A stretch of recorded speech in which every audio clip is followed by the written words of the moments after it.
Hi everyone, Eric Reynolds with your Fox 10 News Now update. A Spring Hill College student charged with the rape of a fellow student professed his innocence moments after bailing out of Mobile County Metro Jail. Vasil Kokali turned himself in to authorities early Tuesday. A judge set his bail at $75,000. He's being charged with 3 Class A felonies: first-degree rape, first-degree sodomy, and first-degree burglary. The charges stem from the alleged sexual assault of a fellow student, Audrey Cox, back on March the 12th. As a condition of his bond, the native of Italy surrendered his passport. Kokali says that he had consensual sex with Audrey Cox, saying that he took 2 polygraph tests to prove it. But Cox tells Fox 10 News that she barely knows Kokali and in no way agreed to have sex with him.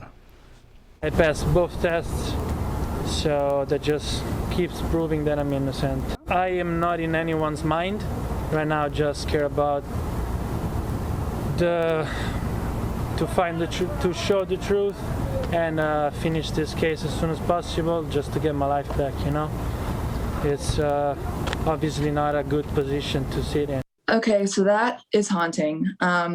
It was never consensual. I don't follow him on Instagram, any social media. I don't follow him on Snapchat, Facebook, Twitter, anything. And I don't have his number. Kokali is due in court next week for his arraignment. Florida deputies making an arrest on a 38-year-old sexual battery cold case. Investigators were able to link 58-year-old Richard Lane to the rape of a woman back in 1983 by using DNA collected at the time. They say that Lane would have been 21 years old when the crime occurred. He was located in Las Vegas and is currently waiting to be extradited to Okaloosa County. A Pensacola man accused of having more than 100 pictures of children being sexually abused is behind bars. Andrew Thompson arrested by investigators with Escambia County's Sheriff's Office Special Victims Unit at his house yesterday. Thompson charged with 20 counts of possession of child sexual abuse material. His bond set at $300,000. The vote on Anaya's law has been delayed in the Alabama Senate. The Senate adjourned after a filibuster session derailed legislative proceedings. The bail reform bill, known as Anaya's law, would give judges discretion on when to give bond currently. Bond can only be, though, denied to those charged with capital murder. This bill would allow serious felonies to be included in that consideration. The bill has already passed the House with unanimous support.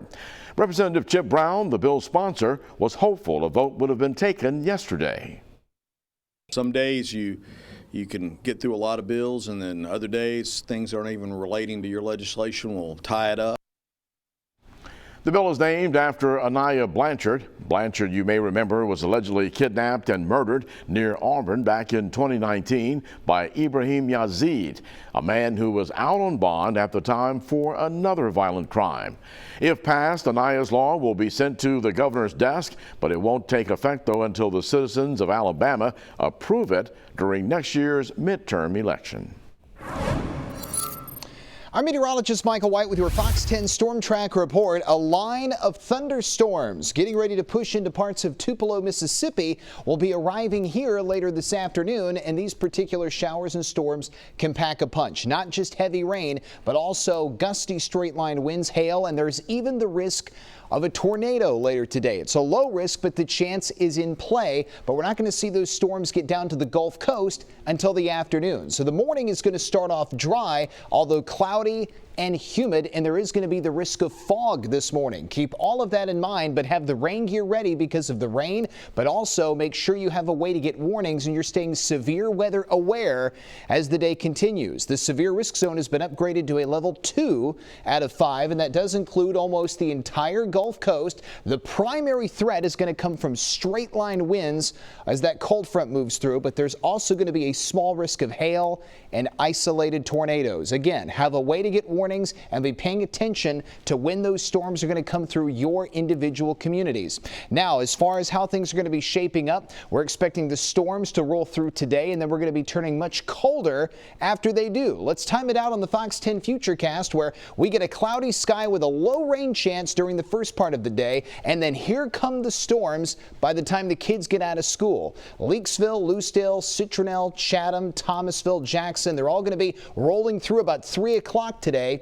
The I-65 corridor, Mobile, Eastern Shore, Atmore, Monroeville, 5 o'clock, when a lot of you get off work, which is usually not obviously a good time for these storms to roll through, is when they're projected to do so, and then they'll march their way to the south and east. And once you're behind these storms, your temperatures are going to drop sharply. 7 o'clock tonight, the severe storms would be east of Interstate 65, and then they would be moving east of Pensacola by 8 o'clock, ending overnight, and our sky would begin to clear. So here's how the next 7 days stack up. We go from an 80-degree high today down to the low 60s for Thursday and Friday, mid 30s Friday morning, and then we turn warmer for the Easter weekend, mid 70s Easter Sunday, upper 70s to start next week.